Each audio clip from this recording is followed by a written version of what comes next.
Bonjour, un bonjour en couleur aujourd'hui, parce qu'à mes côtés, j'ai Jean-Michel Rousseau, qui est un artiste aquarelliste il va bientôt se présenter. Et tout d'abord, je vais profiter de cet instant d'introduction pour remercier Jean-Jacques Baudard et sa femme, qui m'ont permis de rentrer en contact avec Jean-Michel Rousseau. Et disons que la rencontre s'est déjà faite via Facebook et nous allons développer des sujets très intéressants tels que l'art, le romantisme, et il y aura aussi une belle compétition avec deux belles œuvres à gagner. Voilà, bonjour Jean-Michel. Bien, bonjour Cécile. Je suis heureux d'être là aujourd'hui avec vous et je dis le bonjour à tous vos auditeurs. Voilà. Moi, je suis peintre aquarelliste depuis déjà plus de 20 ans et voilà, je travaille essentiellement des thèmes architecturaux sur Namur, sur l'espace urbain. Je fais aussi du floral, du portrait, un tout petit peu d'animalier. Et voilà, maintenant on est ici ensemble pour essayer de parler un tout petit peu, de développer certaines choses ensemble, essayer de faire passer un message, quoi, peut-être. Voilà. Ce que j'ai fort apprécié, c'est dès que je vous ai invité à venir à l'antenne. Au début, je vous ai parlé de musique parce que les auditeurs aiment bien la musique et vous n'aviez pas trop d'idées à ce point de vue-là. Et puis quelques heures après, j'avais déjà le tableau qui se mettait bien en place avec des morceaux de musique, des thèmes à discuter, à développer, donc vous étiez déjà parti dans... Ah oui. J'espère que je pourrai être à la hauteur de mes envies et de mes idées maintenant. Bon, ça va être difficile peut-être parce que j'ai pas du tout l'habitude d'être à la radio, c'est une grande première pour moi, donc voilà. Alors je propose d'offrir déjà un morceau de musique à nos auditeurs parce que voilà, ils aiment ça. En jouant le premier morceau que vous avez choisi, un morceau de Guy Béard qui s'appelle Les couleurs du temple. Ça en dit beaucoup, Mais c'est un chanteur très joyeux, donc voilà, c'est ce qui m'intéresse chez lui. C'est aussi l'envie de transformer le monde qui n'est peut-être pas toujours très rigolo et de le transformer avec des couleurs, de multiples couleurs, l'arc-en-ciel. Et c'est ce que j'essaie peut-être aussi de faire dans mes peintures, c'est de montrer la vie en couleurs, quoi. Alors, on va donner un coup de pinceau en couleurs. Voilà, nous allons continuer un petit peu sur ce cheminement de votre art. Vous avez posé quelques aspects à développer et j'aime beaucoup. Tout d'abord, les peintres avec lesquels vous sentez en communion. Oui, c'est une réflexion qui s'est faite sur la durée des 20 ans. Au départ, j'étais peut-être pas très clair dans ma pensée, mais un des premiers peintres avec qui je me suis tout de suite senti en résonance, c'est le peintre Vermeer du XVIIe siècle, qui est un peintre hollandais qui habitait Delft et il avait une approche très photographique de la peinture, c'est-à-dire qu'il utilisait les découvertes de son époque, l'évolution qui était faite en optique, et il avait créé ou inventé, ou s'il ne l'a pas inventé, il avait fabriqué la première chambre noire, quoi. Et donc il regardait ces sujets, ces paysages ou tout ce qu'il voulait peindre à travers cette boîte noire, ce qu'il appelait la camera obscura, donc qui est l'ancêtre de l'appareil photographique. Et moi, dans ma démarche aussi de peintre, j'ai une démarche, assez photographique, c'est-à-dire que je me promène en ville, je fais des photos et à partir de mes photos, je retravaille la photo et puis je fais mon aquarelle, quoi. Voilà. Donc c'est là que je me sens tout à fait en phase avec lui. Un autre peintre, c'est le peintre Dürer, qui est un peintre du 15e et 16e siècle, qui avait une approche aussi très réaliste et qui disait que l'art véritable est dans la nature, donc dans la réalité telle qu'elle est finalement. Et moi j'aime reproduire les choses telles que je les vois d'une façon la plus exacte possible. Puis un autre peintre qui est alors contemporain, qui est Thierry Duval, qui est un peintre aquarelliste, qui est parisien et qui travaille essentiellement Paris. Il fait ses aquarelles ont pour thème Paris, un peu Venise aussi, et qui a une approche aussi très réaliste, voire hyper réaliste. Là, il me bluffe complètement dans sa façon de travailler. J'atteins déjà quand même une certaine perfection, exactitude dans ce que je fais, mais lui, alors là, il pète les sommets, quoi, je veux dire, dans sa façon de travailler. Mais pourquoi l'aquarelle? Qu'est-ce qui vous attire le plus avec l'aquarelle? Ah, qu'est-ce qui m'attire le plus de l'aquarelle? Mais c'est une démarche qui remonte à quelques années aussi. Au départ, je faisais plutôt du dessin d'architecture, des sujets à main levée, au crayon, de sujets de Namur. Et puis finalement, j'ai eu envie de mettre de la couleur dans ce que je voyais, un petit peu comme Guy Beyer, finalement, d'apporter de la couleur au monde. Voilà. Sur ce thème de couleur, je propose d'écouter un morceau que là c'est moi qui l'ai choisi. C'est un morceau de Cyndi Lauper qui parle des true colors, les véritables les couleurs de la vie. Et c'est un morceau qui a aussi été interprété par Phil Collins à un moment donné. Je ne sais pas si vous vous rappelez de la chanson. À mon avis, dès que vous allez l'entendre, vous allez vous en souvenir. Voilà, c'était la première chanson single que Cyndi Lauper a sortie. Et les paroles, en effet, sont très, très, très belles et son interprétation superbe aussi. Nous allons maintenant aborder, je pense, la compétition parce qu'il est presque 11h15. C'est vous qui avez eu cette idée magnifique. Oui, voilà. Est-ce que je vous laisse d'abord parler des prix symboliques? Je propose 2 calendriers différents. Ce sont des calendriers perpétuels pour les anniversaires. Un calendrier est sur le thème de Namur, donc des vues de Namur faites à partir de mes aquarelles. Et alors un calendrier sur les molons, les 40 molons. Voilà. Et il y a une question pour chaque calendrier. Donc nous allons commencer par la première question. Vous choisissez lequel? Sur les molons, parce qu'il me semble que c'est peut-être la question si on doit chercher sur Internet, qui va peut-être la plus difficile à trouver. Okay. Donc le mot molon, qui est un mot wallon, qui désigne les 40 molons, que signifie-t-il en français? Bon, je demande le sens propre, évidemment, le terme premier du mot et pas son sens figuré, parce que parfois on le traduit par fantaisiste ou joyeux luron, mais c'est pas ça que je demande, c'est pas le sens figuré, mais le sens propre du mot, quoi. Donc en français, comment ça s'appelle en français? Je rappelle le numéro, c'est 085 21 59 82. Vous avez posé vous-même la question suivante et vous allez vous-même y répondre. Pourquoi vous sentez l'âme romantique? Ah oui, ça c'est une vaste question. Mais comme je l'ai déjà un petit peu abordé avec les peintres avec qui je fais résonance esthétique, j'ai déjà parlé de Dürer et puis j'ai parlé de Duval. Et Duval, qui est un peintre contemporain, dit son intérêt pour Delacroix. Et c'est peut-être ça qui m'attire chez Duval, parce qu'il a un intérêt pour Delacroix, et Delacroix, c'est le chef de file du romantisme en France au 19e, fin 18e et début du 19e siècle, et Dürer a été adulé par les romantiques. Alors Delacroix, ce qui me plaît chez lui, c'est aussi son souci de représenter les choses telles qu'elles sont, comme Dürer, et parfois peut-être dans leur réalité toute nue, je vais dire, telles qu'elles sont, d'une façon la plus naturelle possible. Dürer, comme je l'ai dit, il avait une représentation exacte de la réalité. Delacroix, lui, il aime représenter les choses aussi d'une façon la plus exacte et naturelle possible.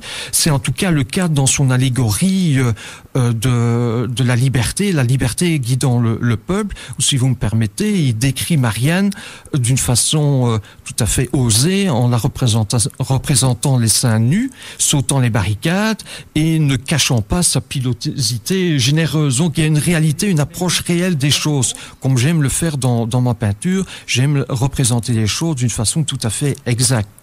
Voilà, oui. Vous répondez un petit peu à la prochaine, enfin c'est pas la question, c'était pour continuer le développement. Comment vous exprimez votre communion avec ces peintres et comment vous exprimez cette âme romantique dans vos œuvres? Donc c'est justement restant fidèle. Voilà. Alors là, c'est évidemment, c'est représenter les choses telles qu'elles sont d'une façon la plus réaliste possible. Et j'aime créer une certaine ambiance, un certain ressenti, un certain état d'âme dans ma peinture, et j'aime exprimer le charme et le pittoresque du lieu, afin de susciter finalement une certaine émotion chez le spectateur, celui qui regarde. Ouais. Qui regarde mon aquarelle, quoi, voilà. Pour enrichir ce côté romantique, vous avez choisi une très belle chanson de Serge Lama, Le peintre est amoureux. Le peintre est amoureux, voilà. Vous vous sentez amoureux? Ah, je me sens tout à fait amoureux parce que c'est chaque fois un coup de cœur devant ce que je vais peindre, comme une jolie fille, quand avant de lui faire la conversation ou de vouloir la rencontrer, on est peut-être un petit peu amoureux d'elle, quoi, D'ailleurs, dans les paroles, Serge Lama dit, le peintre, donc il déclare sa flamme à l'impossible femme. Et ça ne se voit pas. Impossible. Oui, voilà. Mais il faut maîtriser les choses, surtout. Mais j'ai plus facile en peinture qu'avec une jolie fille, souvent. Ok. Sublime morceau. Je profite pour rappeler la question de la compétition à nos auditeurs. Quel est le sens propre du mot melon? Molon. J'étais dans les fruits de la passion dans ma tête. Oui, parce qu'autrement ça va. Dérision, il y avait déjà de la confusion. Il y avait déjà de la confusion avant, alors j'en ai rajouté sur le plateau des fruits du mot mollo. Voilà. Je profite de ce moment humoristique pour introduire une citation. L'œuvre est achevée quand l'artiste est devant elle, rendue à la solitude complète, de Christian Bobin. Est-ce que vous êtes d'accord avec ça? Répétez-la. L'œuvre est achevée quand l'artiste est devant elle, rendue à sa solitude complète. Mais il faut bien à un moment donné dire que l'œuvre est achevée, donc... Oui. Est-ce que vous avez des fois cette sensation qu'elle est achevée ou vous êtes toujours... on a toujours un manque. Mm-hmm. Bon, est-ce qu'on pourrait encore faire ceci ou faire cela? Et puis si on la regarde 10 jours après, on dit il faudrait peut-être encore refaire une petite retouche à cet endroit-là ou pas. On n'est jamais satisfait, quoi, finalement, de ce qu'on a. Mais il faut bien se dire à un moment donné, on l'arrête et il faut l'aimer comme elle est, quoi. Il faut prendre la vie comme elle vient, comme elle est. Il faut l'aimer comme elle est, avec ses qualités, ses imperfections. Et donc, il faut avoir beaucoup de modestie devant son travail, quoi. Et puis, bien souvent, il faut pas se figer sur la façon dont on la regarde soi-même. Il faut plutôt écouter ce que les gens disent d'elle et comment ils la perçoivent. Et bien souvent, j'ai déjà remarqué, mais ça, j'ai dû apprendre à relativiser un petit peu mon regard, c'est que parfois j'avais l'impression que c'est pas bien, c'est pas bon, j'ai pas fait quelque chose de bien, et puis les gens s'émerveillent devant, quoi. Voilà. Donc c'est ça le plus important, c'est le regard des autres et des gens, quoi. Voilà. Comme chanson suivante, vous avez sélectionné la Bohème de Charles Aznavour, qui est une chanson de lui-même et de Jacques Plante. Oui. Et elle raconte l'histoire d'un peintre qui se souvient avec nostalgie de sa jeunesse passée sur les hauteurs de Montmartre. Oui. Et à l'origine, elle était prévue pour être chantée par Georges Guittari. C'est ça. Dans l'opérette Monsieur Carnaval. Et puis voilà, il y a eu des changements et c'est Charles Aznavour qui l'a enregistré avant justement la sortie générale de cette opérette. Oui. Et pourquoi cette Bohème, chanson? c'est déjà Aznavour qui est un chanteur merveilleux avec une voix sublime. Et puis la Bohème, les peintres sont tous un peu bohèmes, hein. Ils vivent tous un petit peu dans une forme d'incertitude, sauf les grandes vedettes qui sont reconnues. Et souvent, on est reconnu après notre mort. Donc, si vous voulez acquérir quelque chose d'un peintre, il ne faut pas hésiter, parce qu'après leur mort, ça prend beaucoup de valeur, quoi. Hein. Voilà. Mais voilà, d'où la compétition aujourd'hui est fort importante. Voilà, vous allez acquérir un beau calendrier qui vaudra beaucoup d'argent plus tard. Non, mais la Bohème, c'est l'incertitude. Donc, on vit quand même dans une certaine parfois précarité aussi. Hein. de providence, quoi. Hein, voilà. Donc c'est un petit peu ça, cette dimension de précarité, de providence, d'état d'âme un petit peu nostalgique aussi, qui me plaît dans cette chanson, quoi. Ok. J'ai trouvé une citation qui dit qu'un certain romantisme sommeille au cœur de toute femme, mais de tout homme aussi. Évidemment, il n'y a pas de monopole à l'amour, je crois. Et l'amour est dans le monde, aussi bien chez la femme que chez l'homme, et dans toute la création, dans tous les êtres vivants de la Terre. Le romantisme, c'est une émotion que l'on éprouve devant un coucher de soleil, devant la minéralité d'une montagne, devant la fleur qui s'épanouit. C'est un acte amoureux, un émerveillement. L'émerveillement est dans le monde. Donc le romantisme, c'est le propre du monde. Évidemment, je ne parle pas d'un romantisme morbide, comme certaines dérives ont pu se passer avec certains artistes. Hein. C'est pas la chimère, c'est pas la rêverie, c'est pas même l'utopie. C'est la réalité concrète du monde, quoi. Et comme disait Dürer, l'art véritable, le beau est dans le monde, quoi. Et ça rejoint la pensée bouddhiste, hein, s'émerveiller de toutes choses. Oui, moi je ne suis pas nécessairement bouddhiste, mais c'est vrai que quand il y a des points communs. Il y a des points communs, c'est-à-dire que quand je fais une peinture, avec l'émotion, l'intensité émotionnelle dans laquelle je suis, je pourrais dire qu'à la limite, je peux toucher le divin du bout du doigt. Hein. Je pense alors à Michel-Ange qui représente Adam avec Dieu, le divin qui le touche du bout du doigt. Quoi. On touche l'amour du bout du doigt. Quoi. Voilà. Quel retour vous en avez de tout cela, de la part des gens?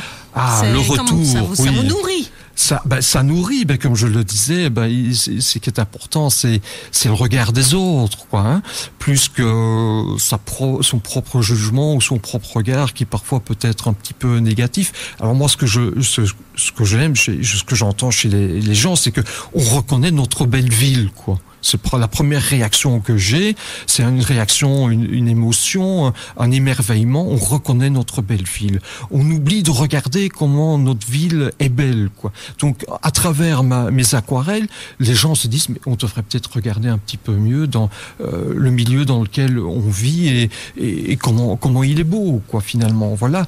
Et ils me disent, ce que je fais est lumineux. C'est vrai que j'essaye d'apporter de la lumière dans ce que je fais, le côté émerveillement dans ce que je fais. Je n'essaie pas de montrer le côté sombre ou morbide, quoi. Hein. Et en regardant vos aquarelles, j'éprouve de la paix. C'est vrai qu'on disait toujours faites l'amour et pas la guerre. Peace and love. Donc, si je suscite cette émotion chez les gens, moi je dis que c'est une réussite, quoi. Voilà. Voilà, nous allons maintenant passer à la chanson de France Gall, Cézanne pas. On en avait discuté via Facebook, hein, une chanson de l'album des Branches. Et là, l'artiste qui laisse accomplir la magie de ses mains. Donc ça reprend bien. Oui, justement, Cézanne, c'était le peintre impressionniste, le peintre de la lumière. Donc on rejoint un petit peu ça aussi, la capacité de la peinture de susciter l'émerveillement, la lumière chez les gens. Et oui, je ne suis pas du tout dans la mouvance impressionniste. Moi, je suis plutôt dans une peinture réaliste. Hein. Mais voilà, Cézanne, oui, c'est quelque chose de merveilleux, de très. Donc c'est la poésie. Le romantisme, c'est susciter la poésie. À l'origine, le romantisme, c'était le pittoresque, la dimension poétique du monde, quoi. Et donc, c'est ce qu'il faut, à mon avis, susciter et retrouver le côté magique de la vie, finalement, le côté émerveillement, charmant. Séducteur de la vie, quoi. Et c'est une chanson qui est écrite et composée par Michel Berger, hein, donc interprétée par France Gall, et Michel Berger qui avait aussi de l'or dans les doigts dans son écriture. Il y a une petite note de génie à la fin de cette chanson-là, parce que vous avez entendu les coups de tonnerre. Oui. Ah ben en fait, ces coups de tonnerre qui ponctuent la fin de la chanson, ben, ils rappellent que Paul Cézanne, qui un jour peignait dans sa campagne, il a été surpris par un violent orage, il a eu un malaise et il est décédé quelques jours plus tard suite à une pneumonie. Tout à fait. Donc des fois, on peut se laisser vraiment emporter par les excès de sa passion. Hein. Oui, tout à fait, oui. Mais oui, l'excès de sa passion, oui, les situations parfois sont peut-être un petit peu particulières, mais moi aussi, j'essaie de réguler un petit peu cette passion quand même, essayer de faire passer un message dans ce que je fais. Mais comme on disait Lama, ça ne se voit peut-être pas mais il faut peut-être parfois donner une explication, mais essayer en tout cas le montrer par l'image. Mais comme Delacroix aussi avait dans son allégorie de la liberté qui passe les mondes, qui guide le peuple, il y a une dimension politique quelque part. Essayer de faire passer. Quelle est ma dimension? Je veux dire, politique, c'est un grand mot, mais ma vision, moi, du lieu, quoi, finalement. Qu'est-ce que j'essaie de montrer? Comment est-ce que je vois le lieu? Pour moi, un lieu, l'urbanité doit appartenir à ses habitants. Quoi. Et donc, comment est-ce que je le montre? Dans mes peintures, il n'y a jamais aucune voiture. Quoi. Pourquoi? Parce que c'est une façon de montrer que le lieu doit appartenir aux gens, doit être vécu par les habitants. Et on pourrait dire, c'est tout à fait utopique, il faut quand même pouvoir avoir une mobilité. Oui, bien sûr, c'était utopique peut-être il y a une certaine époque, mais de plus en plus, les réflexions vont dans une urbanité où l'humain reprend le dessus reprend le pouvoir. Quoi. Toutes les réflexions. Et Namur est une des premières villes où on a instauré un piétonnier. Quoi. La place d'Armes, c'est aussi une place qui était occupée par les voitures à une certaine époque et qui a été rendue aux gens, aux habitants. On a fait un lieu un peu théâtral où les gens peuvent venir y vivre et s'y exprimer. Quoi. C'est le même genre de réflexion qui se font maintenant sur la place du Palais de Justice, qui se fait sur la place Maurice Servet. Et donc le politique continue à aller dans ce sens-là. Quoi, l'art influence énormément aussi. Peut influencer les réflexions finalement. Hein, voilà. Et une autre dimension que j'aime bien mettre aussi pour exprimer aussi cette appropriation de l'humain, des lieux par l'humain, c'est la dimension du folklore. De plus en plus, je mets des éléments du folklore dans mes aquarelles parce que j'estime que le folklore, c'est la meilleure façon d'exprimer l'esprit d'un lieu, l'esprit d'une communauté. Quoi. Ok.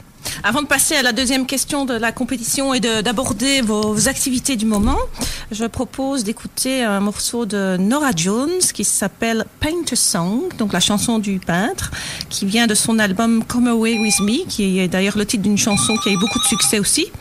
Et son œuvre est associée au courant jazz vocal. C'est une chanteuse, musicienne et actrice américaine, et elle est une des filles du célèbre joueur de sitar indien Ravi Shankar. C'est une voix très douce, qui nous emporte justement par sa douceur. Je vais tout d'abord rappeler la première question, parce que nous n'avons pas encore eu de gagnant. Pour gagner le calendrier sur les 40 molons, que signifie le mot wallon namurois molon? Je vais quand même donner un petit indice. Vous le trouverez facilement sur Internet et pensez à un insecte. Maintenant la deuxième question, je vais laisser justement Jean-Michel la présenter. Voilà, alors la deuxième question, c'est pour le calendrier sur Namur. Alors au départ, j'avais pensé peut-être à une question qui était un peu compliquée. C'est vrai que si on me la posait sur Andenne, je dirais je ne sais pas quoi dire. Hein. Mais ici, je connais quand même un petit peu Andenne aussi. Je sais que je connais l'église principale d'Andenne, donc je pense qu'on connaît peut-être aussi l'église principale de Namur. Et donc la question, c'est quel est le nom de l'église principale de Namur? Voilà. Église ou cathédrale? À vous de savoir. Voilà, un petit indice en plus. Nous allons maintenant parler de vos activités du moment. Voilà. Mes activités du moment, j'ai toujours une activité perpétuelle aussi, qui sont mes cours du soir, où de 6h du soir à 9h du soir, tous les jours, je donne des cours d'aquarelle chez moi, mon domicile privé, où j'initie les gens qui n'ont aucune connaissance en aquarelle à la technique de l'aquarelle, où je donne grosso modo 8 séances de cours d'initiation sur la technique de l'aquarelle. Et puis après, en général, les gens ont quand même un certain bagage pour commencer à choisir, à avancer par eux-mêmes, à choisir leur propre thème. Et alors, ils choisissent ils choisissent leur sujet, ils viennent travailler alors à l'atelier leur sujet. Et moi, alors, je les accompagne, j'interviens quand ils ont des difficultés, quoi. Voilà. Alors, une autre activité, mais qui va se dérouler, qui est tout à fait ponctuelle, c'est un marché de Noël auquel je vais participer à Belgrade le 16 décembre, le dimanche 16 décembre à Belgrade, de 10h à 18h. Et je vous y invite cordialement, voilà. Est-ce que vous avez d'autres activités pour l'année prochaine que vous auriez envie de développer, quelque chose que vous n'avez pas encore fait? Je n'ai pas encore pensé exactement à ce que je vais faire l'année prochaine. J'ai des projets de CD avec des démonstrations d'aquarelle pour l'initiation à l'aquarelle. J'ai toujours mon marché de Noël qui va se faire certainement à Belgrade à la même période. J'ai mon exposition à Belgrade aussi à l'Ascension. J'aurai certainement une porte ouverte. Je viens de terminer une porte ouverte il y a 15 jours, le 18 du mois passé. Il y a beaucoup de chances que je vais refaire une porte ouverte aussi, sans doute à la même période aussi au mois de novembre. Voilà un petit peu les projets, quoi. Il y a une autre citation que j'ai sélectionnée. La vie est le don propre de l'artiste. La vie seule est la marque de l'art. Où il y a un homme vivant, il y a une œuvre d'art. Une citation d'André Suarez. C'est bien. Vous sentez vivant ? Ah, tout à fait, oui. L'amour rend vivant, et épanouit la personne. Donc, et moi, j'espère que les gens qui s'émerveillent devant mes tableaux se sentent aussi vivre, quoi, et vivants, et que ça les nourrit quelque part, que ça nourrit leur goût du beau, leur envie du beau, et que ça nourrit leur âme, quoi. Voilà. Ok, maintenant nous allons passer à une chanson que j'adore et j'étais très content de voir que vous y avez pensé. C'est une chanson de Nicole Rieu et bonjour à toi l'artiste. L'auteur de cette chanson c'est Pierre Delanoë, compositeur Jeff Parnell. Et cette chanson, ça a permis à Nicole Rieu de gagner le concours Eurovision de la chanson en 1975. Et dans les paroles, il y a toi le magicien des temps nouveaux, le magicien, le brillant illusionniste. Mais oui, parce qu'on ne peut pas parler de science en art, parce que la science, elle se répète le processus et les résultats sont toujours les mêmes, se répètent d'une expérience à l'autre. L'art, ça suscite l'émotion, suscite l'irrationnel, et donc ça parfois la magie prend, parfois la magie ne prend pas, et donc provoque des sentiments heureux chez la personne et va peut-être provoquer des sentiments ou aucun sentiment chez l'autre personne. Donc c'est pour ça qu'en art on doit parler de magie, quoi, magie de l'émotion, magie de l'irrationnel, magie de l'amour, du coup de cœur, quoi, voilà. Et le coup de cœur de l'un n'est pas le coup de cœur de l'autre, voilà. William Shakespeare a dit un jour que l'amour ne voit pas avec les yeux mais avec l'âme. Ah, tout à fait, l'âme, oui, on voit avec l'âme, on voit avec le cœur, quoi. L'amour, c'est l'irrationnel, donc on ne peut pas avoir ça d'une façon palpable et quantifiable.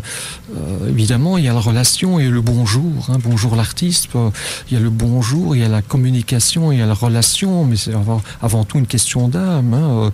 Et bon, moi, une peinture, c'est un bonjour à travers un tableau, quoi. C'est susciter l'émotion chez l'autre, et susciter l'amour chez l'autre, susciter l'émerveillement chez l'autre, susciter une émotion au niveau de l'âme, dynamiser l'âme finalement. Oui, c'est ça. Alors en parlant de vos œuvres, il y en a un des deux calendriers qui a été gagné, mais il y en a encore un qui reste. Qu'est-ce que vous pensez est-ce que vous souhaitez qu'on remette la compétition à la semaine prochaine? Oui? C'est OK? Oui, il n'y a pas de souci. On peut, avec d'autres questions si vous voulez, ou reposer les mêmes questions. Voilà. Alors, pour la deuxième question, je vous annonce le nom de la gagnante, c'est Sylviane Claas. Donc, elle peut venir chercher le calendrier avec le thème de Namur. Et la réponse était bien la cathédrale Saint-Aubin. Saint-Aubin, tout à fait. D'accord. Oui. Vous aviez décidé que la chanson qu'on vient d'écouter de Nicole Rieu, ce serait la chanson pour terminer tout à fait. Notre interview. C'est un envoi. Elle m'encourage à partir au travail. Oui, mais cependant, la radio Fréquence Plus, il y a toujours des surprises. Ah, voilà. Toujours des surprises. Ça ne se passe jamais comme on avait prévu. D'accord. Pour terminer cet entretien, il y a une chanson qui va sûrement vous parler.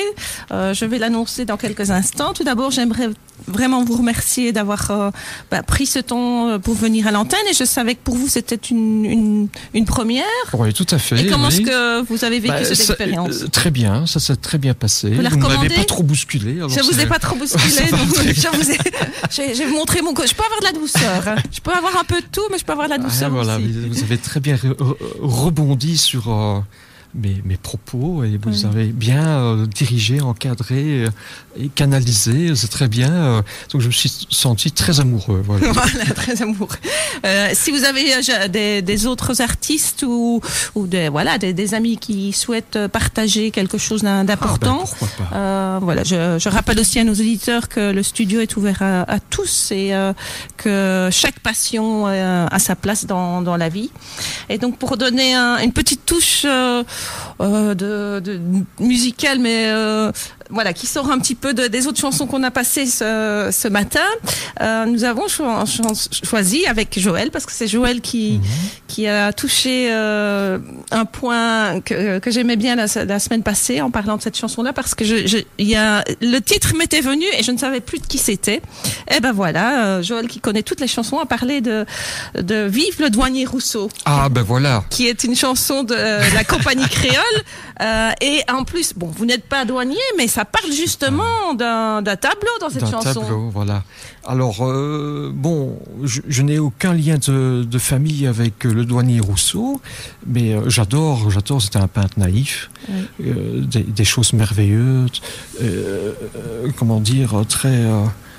très luxuriantes, très colorées aussi, mais...